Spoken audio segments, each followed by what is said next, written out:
The whispers in the morning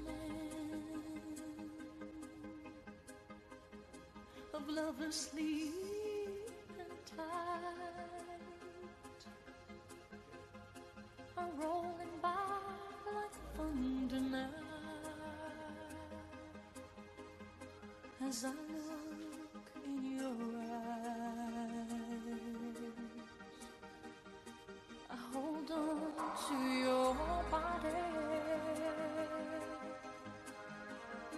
and feel it's you make.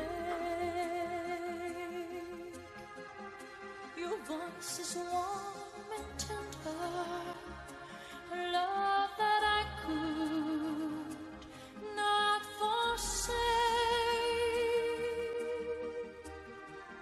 'cause I'm your lady and you are my man. Whenever you reach for me, I'll do all that I can, even though there may be times it seems I'm far away. Never wonder where I am, 'cause I am always by your side, 'cause I'm your lady and you are my man. Whenever you reach for me,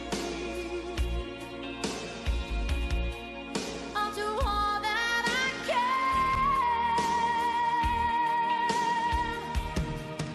We're heading for something,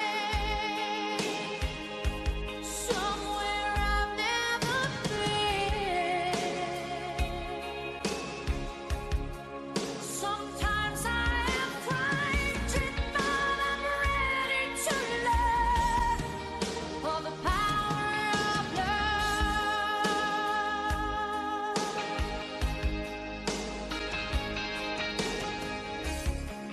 The sound of your heart beating made it clear suddenly. The feeling that I can't go on is light years away, 'cause I'm your lady and you are my man. Whenever you reach for me, I'm gonna do all that I can.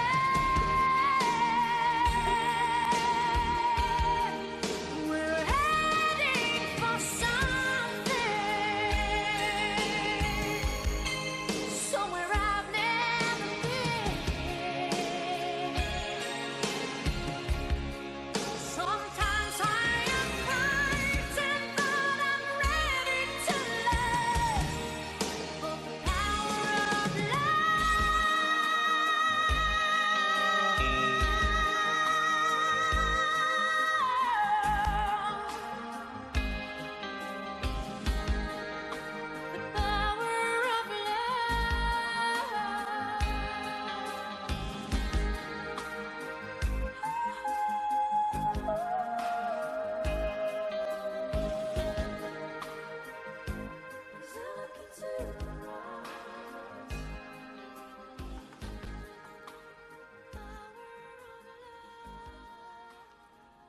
Good morning and welcome to you all. I respectfully request that all mobile phones are placed on silent for the duration of the service. On behalf of Doreen and her family, we warmly invite you to join us today with our proceedings. On behalf of Doreen, again, I thank you for joining us as we celebrate the life of our beloved Terrence SARGENT. After the service, Doreen and her family warmly invite you to join us at Tuncurry Cemetery, where we will say our final farewells. The family have supplied hearts for you all to ride on and leave a heartfelt message for Terry. After the interment, we will return to the chapel's tea room for light refreshments. My name is Julie Graham, and I am honoured to be here today as the celebrant and friend of the family. I extend my sincere condolences to each one of you. We have gathered here today because we have lost someone very special. Terrence SARGENT uniquely touched each of our lives, and the pain of losing him is felt deeply by each of us. Today, we remember with love and respect the amazing life of Terry, an incredibly devoted husband of 68 years to his love of his life, Doreen, a loving, caring, supporting father to his children, Vicky, Donna and Paul, a proud and caring brother, father-in-law, grandfather, great-grandfather and friend to so many. Terry will be remembered as one of life's true gentlemen. I now invite Donna Bartlett, Terry's much-loved daughter, for the reading of the eulogy. You've got this.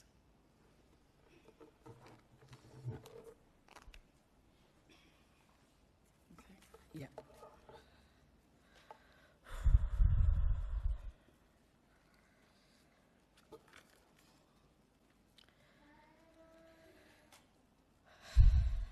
I feel very honoured and privileged by standing up here today to follow our dad's funeral wishes.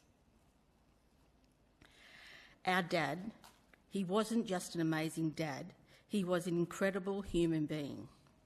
His love, wisdom, strength, patience, understanding, amazing sense of humour. Also, Dad was our anchor, our inspiration and our guiding light that will live inside us forever. Dad, you have given us gifts that are more precious than anything in the world.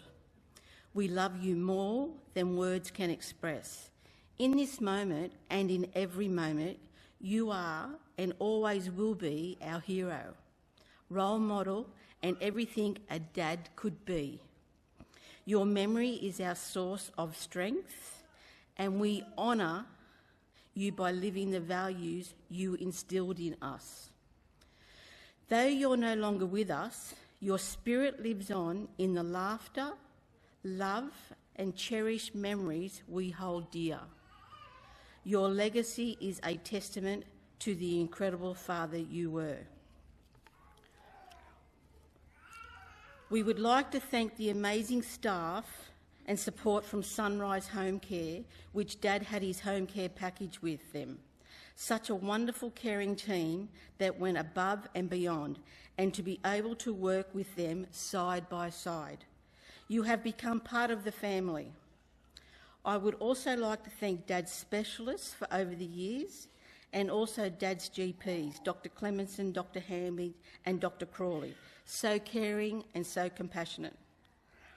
Dad's nurses, well, he had favourites, but we can't say names. They were forever patching him up with his wounds, very regular. Thanks to Tuncurry Pharmacy for always being so prompt and obliging with Dad's ongoing changes with his medications and to repack his Webster packs. Thanks to Matt from Foster Tuncurry Physio for his home visits to keep Dad moving. Thanks to the girls at Vital Living for keeping Dad well, equipped with all the essential equipment required. Thank you to Mr. Paul, keeping Dad's yard and gardens up to his standards, even though he would tell you on which way to mow his front lawn, straight across or diagonally. Thank you to Palliative Care, and especially to Jo for her assistance and compassion. Dad was born the 27th of February 1935. He passed 3 weeks short of turning 90. Dad was born at Cohiba, Parents Mary and Lemuel. Siblings Margaret, first child born, deceased. Second child was Dad. Then third child Don, deceased. Fourth child Helen, and fifth child Jeffrey. Growing up in the younger days, they lived in an old miner's cottage, Burwood Road, Cahaiba. The family moved around a bit, Adamstown, Birmingham Gardens. Dad said he always remembered his mum cooking on a coal fuel stove, no kitchen sink, just a cold water tap through the wall. No electricity, they used kerosene lamps. The bathroom was a laundry in a shed in the backyard with a dirt floor and coal fuel copper. Dad's mum done the washing in, a tub and a bath. The copper had to be lit for hot water. The toilet was a pan type and further up the backyard. All the water from the laundry and bath ran into the street. How times have changed to how spoilt we are now. Margaret, Dad and Don lived in this house for a while. As Dad started school at the age of 5, he remembers his new leather sandals and a leather shoulder bag. Margaret and Dad went to Jesmond Primary School. Some mornings they would walk to school or get a ride in a horse and sulky. Later on, the family moved to 5 Elizabeth Street, Mayfield. Dad said his mum had her hands full with 4 children, with 5 years and 1 month between them, Margaret, Dad, Don and Helen. Much later in years, Jeffrey arrived. 12 years difference between him and my dad.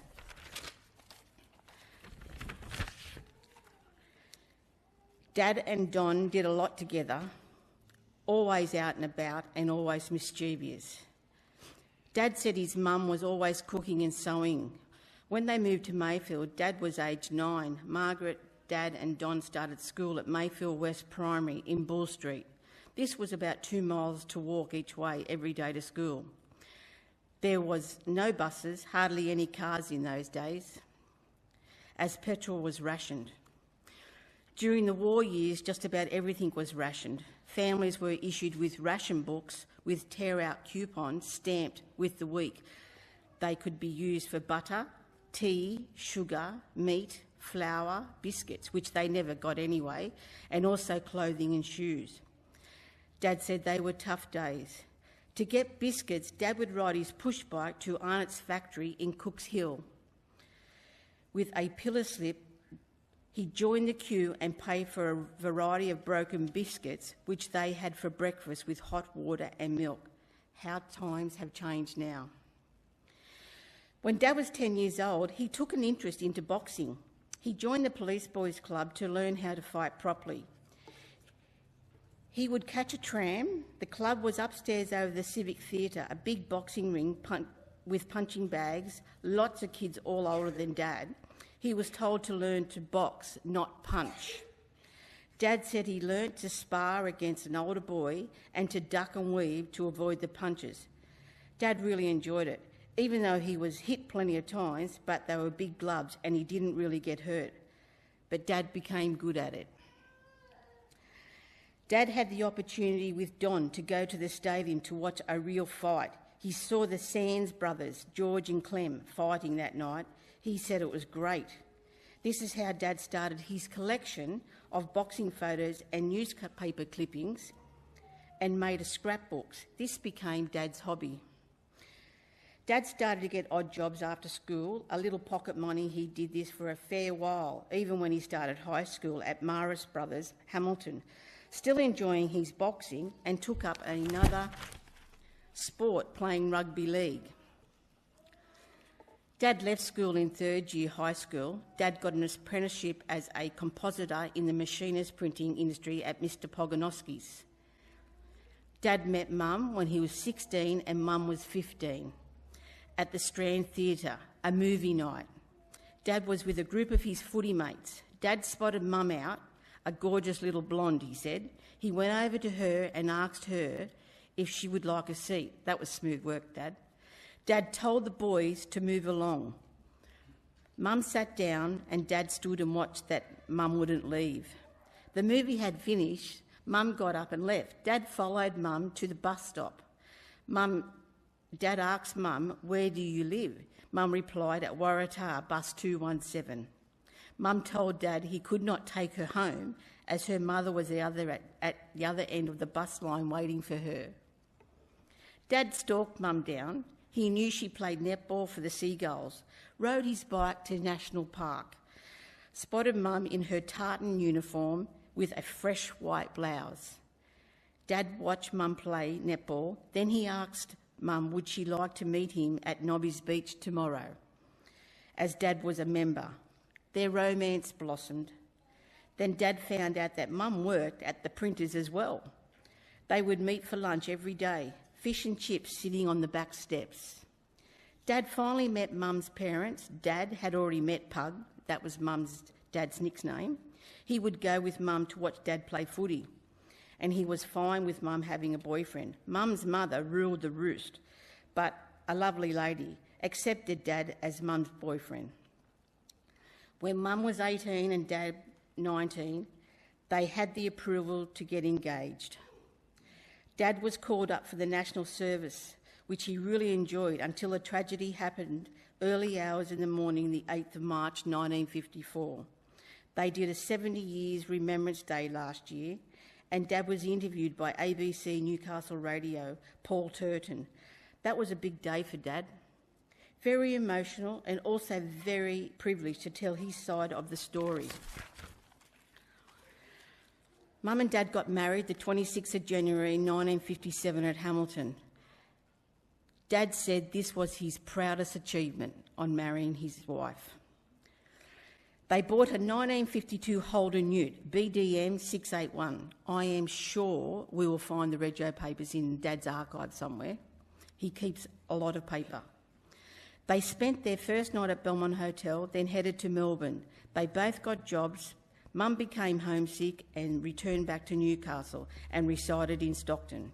First child, Vicky, was born in 1958. Dad was working back at Pogonovsky. They sold the ute, bought a block of land, built a family home at Belmont North.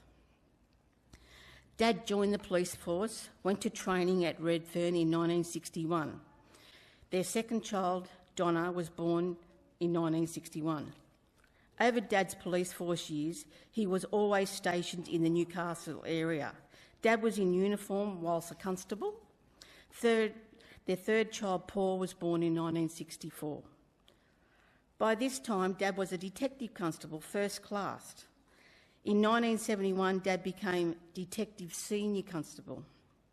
In 1977, Dad became Detective Sergeant third class until his retirement, the 26th of March 1980. Dad only retired from police force due to being transferred to Sydney. Dad did not want this and to disrupt the family, as at that time Vicky was 21, I was 17 and Paul was 14, and all still living at home.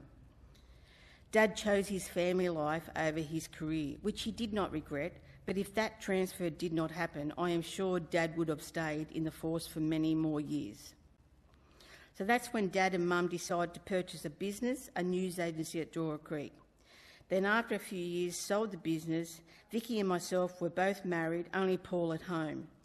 They bought another business with Dad's brother Jeff and wife Anne at Warwick, a motel called the Buckaroo. There were lots of road trips then for a few years. Whilst Mum and Dad living in Warwick, they became grandparents. Their first grandson was born, Ryan Terrence, 1983. Dad was so chuffed. So was Mum, very proud grandparents.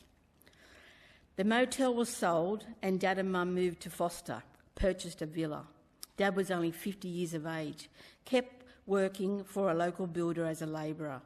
After a while, Paul and Dad went into security business together at Golden Ponds. Dad and Mum built another family home in Tuncurry in 1986. Dad was finally able to retire and receive a pension. As Dad always loved his fishing, he bought himself a little tinny, flat-bottom punt where there was heaps of fish caught, plenty of stories of the big ones that got away with lots of memories and laughs. Dad and Mum purchased a caravan where a lot of road trips started happening. They travelled around Australia. They went up the middle of Australia. Dad would give us 3 kids an itinerary he typed out, the kilometres they would drive each day and their destinations. He was spot on doing this. When Dad became unwell with his heart in 2002, Dad had a quadruple bypass surgery. This slowed Dad down a bit, but came fighting back, strong as, and still wanted to travel, but not towing the van. It got sold. Dad, Mum and Vicky went to New Zealand on a coach tour for the oldies. Dad was nominated to be the leader of the bus tour. Dad did the greetings with the New Zealanders, doing the nose touch, a hongi. Dad had everyone laughing as he stated that his wife Doreen wanted a fur burger. Whilst in New Zealand, as Mum was told she needed to try it as they were great. Dad was very unsure about this. He thought it was a joke. Dad's enjoyable moment in New Zealand was flying in the helicopter with his 2 girls over the glaciers. They did another tour 2 years later to Tasmania. In 2002, Dad and Mum had their last overseas holiday with myself and Tay. We flew to Singapore, stayed there for 5 days and then cruised back to Sydney on a Diamond Princess. We were away 28 days, on the ship for 21. Mum and Dad lost their sea legs at some days. There was rough days. Dad enjoyed watching Tay being initiated sailing over the equator. Great memories of this trip, but as far as for Dad, he said no more holidays overseas as he was getting too old. He was only 78. Dad continued to fish in his boat, no motor, just rode everywhere in the lake near their home. Dad definitely had a green thumb, had the best veggie garden and fruit trees. His lawns were forever so green. When Dad's health started to deteriorate, he became an avid reader, like he had authors John Grisham, David Baldassi, Michael Connolly and Lee Childs, and that's just naming a few. Dad also enjoyed his Sudoku. Dad liked to be enjoyed with all the family at gatherings, barbecues, or just a catch-up. He was always interested in what everyone was doing. Dad took a special interest with great-grandson Nixon as he started boxing. Christy or Adam would send through videos for Dad to watch. Dad's expression and actions were enjoyable to see. Dad would be sitting there watching and he'd lift his shoulder and he'd try and jab and, he followed it and was so proud. When we would have barbecues, Dad's plate would be loaded up with potato bake, salad, sausages and steak. And he would be the last one to finish as he enjoyed every bit of it. He really enjoyed his barbecues. Dad became a real sweet eater. His favourite was homemade Rocky Road and also enjoyed rhubarb pie. He had a real sweet tooth. On that note, Dad was so regimented for cleaning his teeth twice daily, morning and night, even up to his end stages of life. Dad had all his own teeth, and whenever he needed to go to the dentist for any dental work, he has to be the only person I know that doesn't need any numbing injections. Strong pain threshold he had. Dad has 7 grandchildren, Ryan, Christy, Matthew, Jason, Kyla, Jackson and Riley, and 13 great-grandchildren, Sienna, Nixon, Miller, Koa, Lily, Finn, Aria, Scarlett, Gracie, Noah, Hallie, Taj and Huey. Over the years, Dad had many trips to hospital, which he disliked each time he went, and he knew his body was deteriorating. The very last thing in the world that anyone would want to do is arrange their own funeral, which Dad did this today. He has gone along and did this. But here it is, his final wishes. I do hope that you, my darling wife, and my loving daughters and son, come together and celebrate my life, have a few laughs, and wish me farewell. Make it a happy occasion. Your lives have to go on, and the main thing is to continue to love one another. My darling Doreen, it will be a difficult time for you, but please be brave. You have a loving family around you.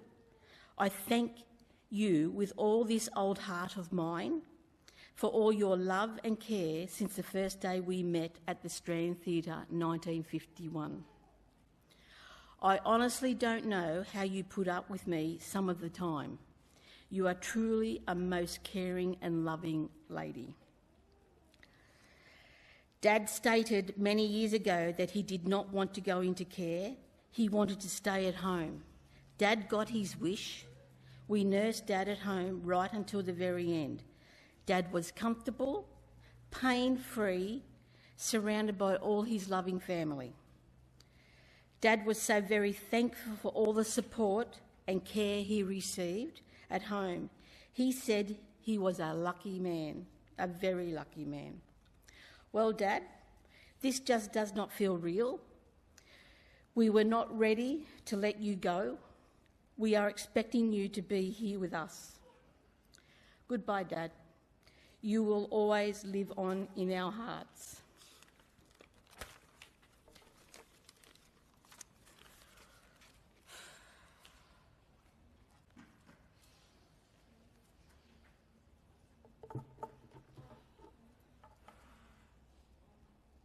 Thank you, Donna. You're amazing, and a credit to your family. I now call upon Terry's grandchildren, Ryan, Christy, Matthew, Jason and Kyla, for the reading of the poem When Tomorrow Starts Without Me.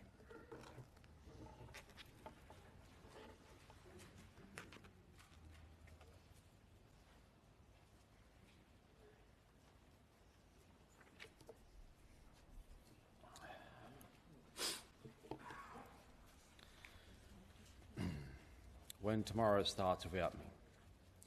When tomorrow starts without me and I'm not here to see, if the sun should rise and find your eyes all filled with tears for me, I wish so much you wouldn't cry the way you did today while thinking of many things we didn't get to say.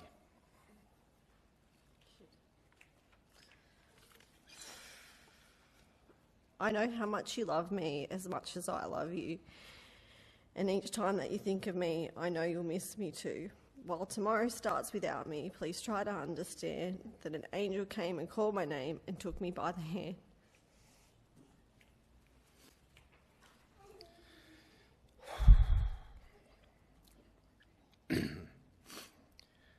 The angel said, my place was ready in heaven far above, and that I'd have to leave behind all those I dearly love.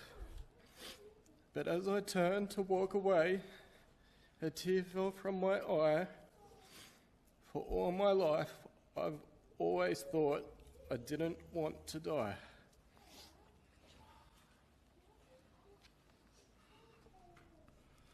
When I walked through heaven's gates, I felt so much at home.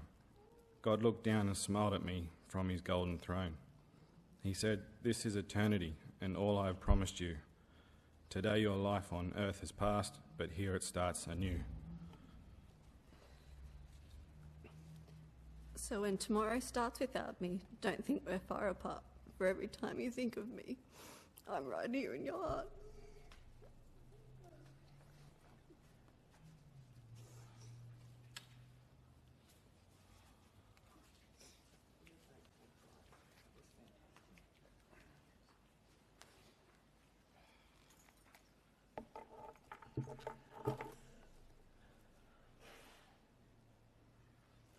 Thank you to each one of the grandchildren. You did an incredible job, and your grandfather would be so, so proud.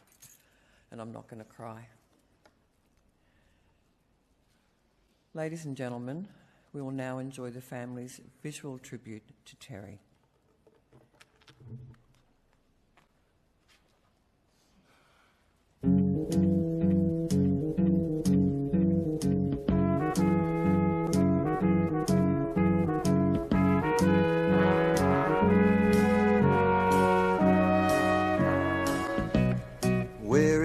began, I can't begin to knowing, but then I know it's growing strong. Wasn't the spring, and spring became the summer. Who'd have believed you'd come along?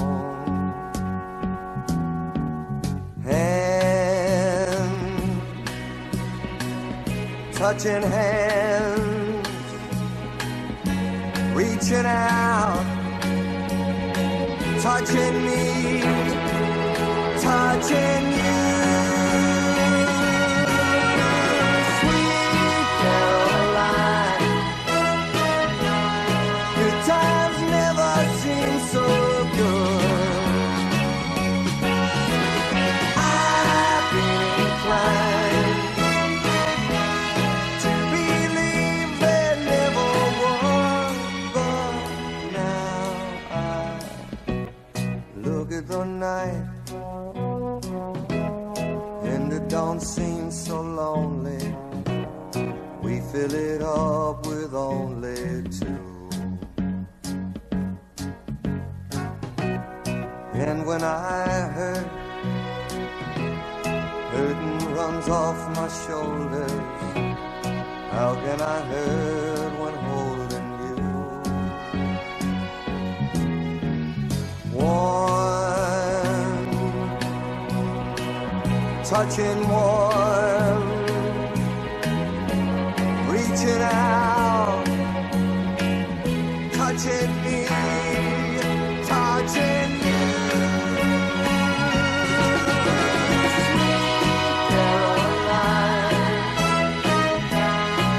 Times never seem so good. I've been inclined to believe there never was. Oh, no,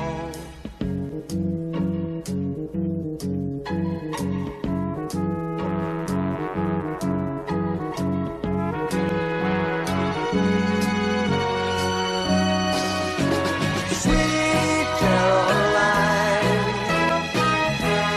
the times never seem so good. Sweet Caroline, I believe they never could. Sweet Caroline.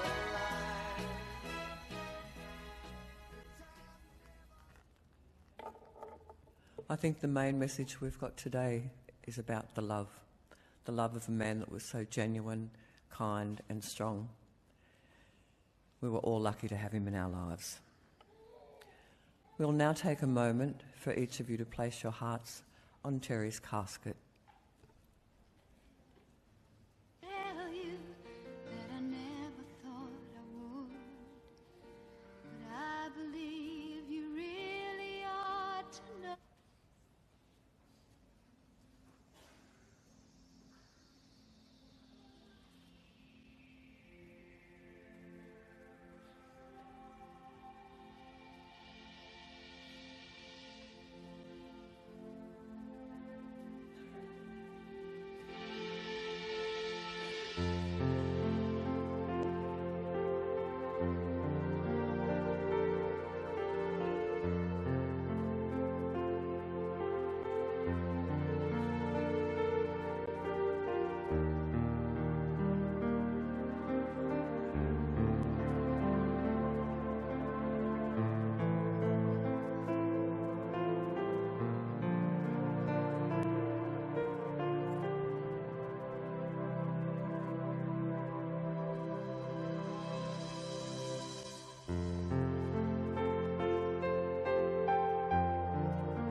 I now ask that you join me in the Lord's Prayer.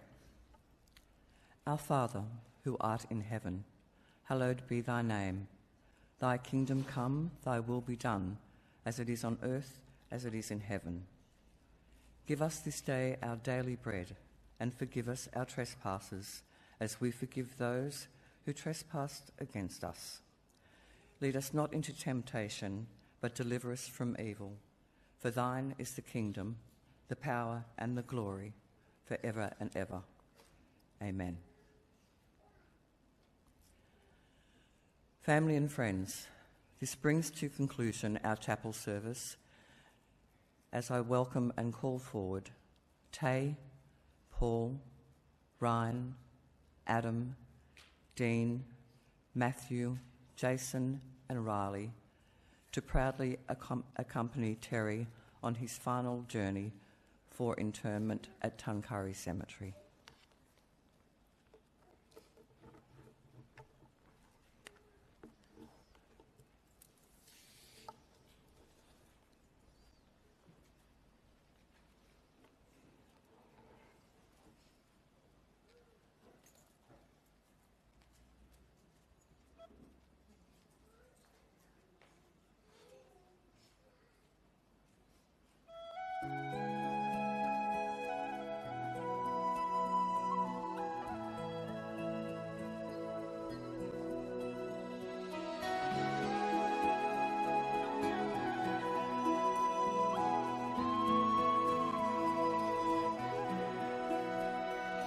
Every night in my dreams, I see you, I feel you.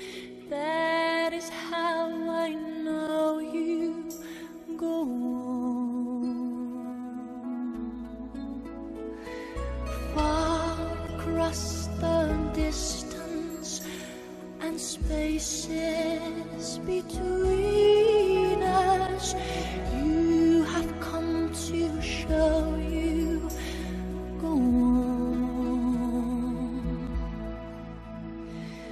Near, far, wherever you are, I believe that the heart does. Go on.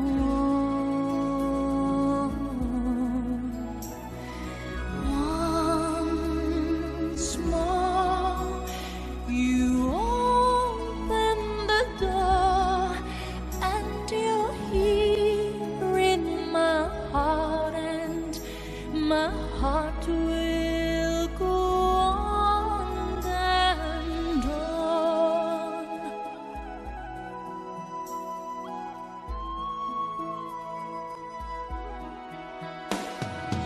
Love can touch us one time and last for a lifetime, and never let go till we're gone. Love was when I loved you one true time. I hold you in my life, will always go on. Near, far, wherever you are, I believe that the heart does go on. Once more, you open the door, and you're here in my heart, and my heart will go on and on.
straight out, we're going to move to our right, and we're going to move to the left over the top of the road. Top of the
Ladies and gentlemen, thank you for joining us for the committal for Terrence SARGENT.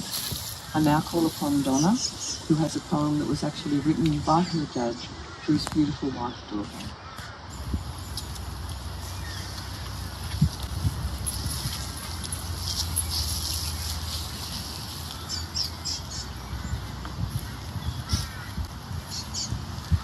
I couldn't believe this when Dad gave me this poem. And Dad has it in his hands with the photo of him and Mum with him now. This is a poem from Dad to Mum. They say that it is a beautiful journey from the old world to the new. One day I will climb the staircase to lead me back to you. And when we reach the garden where all are free from pain, I will wrap my arms around you and we will never be parted again.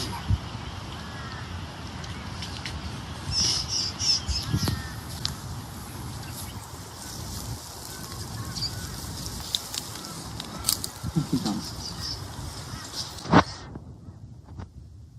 Terry, our love for you will never fade. We are truly grateful for the privilege of having shared life with you. Rest now at the end of your days. Rest in the hearts and minds of all who love you. And so, with love, we will leave you in peace.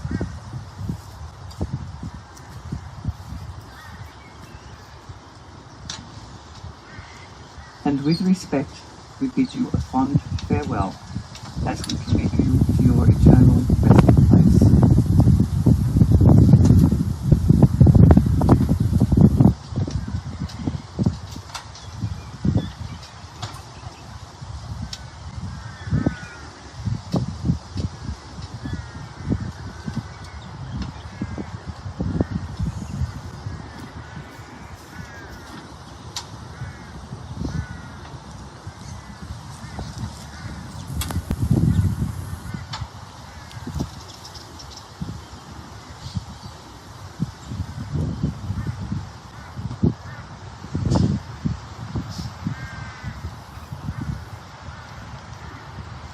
Our love for Terry will not go anywhere.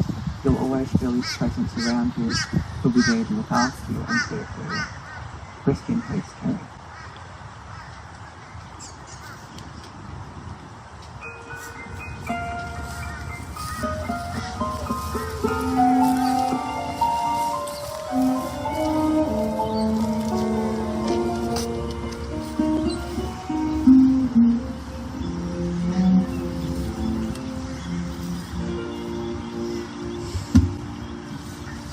Maybe I hang around a little more than I should. No, I got somewhere else to go. I got something to tell you that I never thought I would. I believe you really ought to know.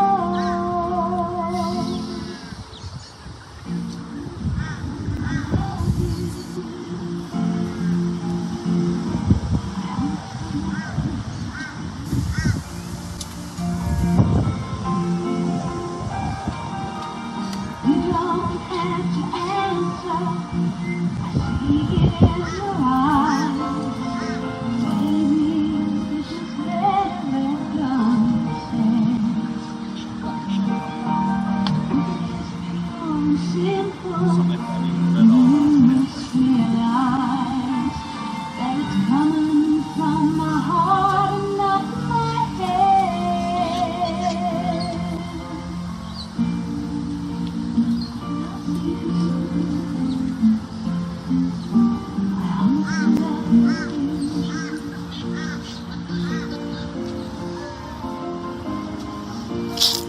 I'm not trying to make you feel uncomfortable. I'm not trying to make you anything at all. But this feeling doesn't come along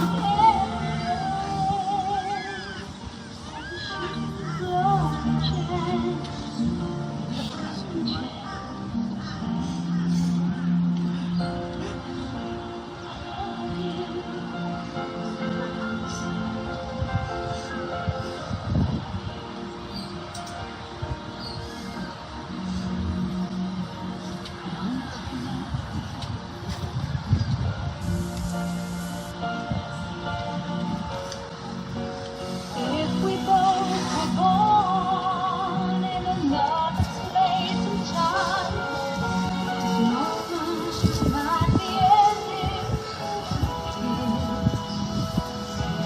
But there you are with yours, here I am.